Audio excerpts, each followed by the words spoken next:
করে দিয়েছে, লম্বা করে দিয়েছে। সাজদা লম্বা হয়, তসবিহ পড়ে যায়। হঠাৎ করে মসজিদে নববী থেকে একখানা আজানের আওয়াজ কানে লেগে গেল। যখনই মুয়াজ্জিন আযান দেয়, হাইয়া আলাস সালাহ,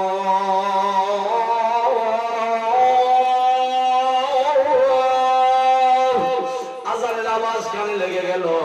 সাজদা থেকে মাথা তুলে নিল ফাতেমা, হাত তুলে আল্লাহর কাছে বলে, আল্লাহ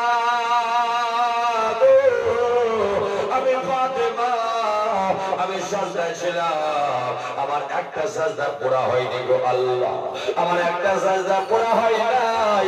আল্লাহ তোমার রাত শেষ হয়ে গেল, আমি ফাতেমা তোমার কাছে দোয়া করি গো আল্লাহ, রাতটা একটু লম্বা করে দাও, আর একটু লম্বা করে দাও, একটু লম্বা করে দাও, আমি ফাতেমা যেন মন ভরে সাজদা করতে পারি।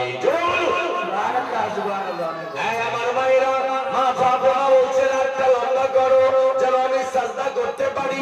এখন মডার্ন যুগের মায়েরা বলে রাতটা লম্বা করে যেন সিরিয়ালটা দেখতে পারি, রাতটা লম্বা করো যেন আরামে ঘুমাতে পারি।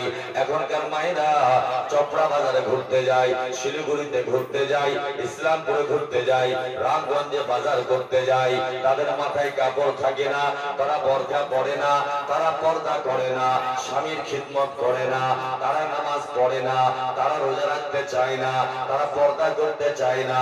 এখনকার মডার্ন যুগের নারীরা তাদের কাটিং কুটিং হলো নায়িকানির মতো, তারা চলতে চায় না শরীয়তের মতো। এ দুনিয়ার মানুষ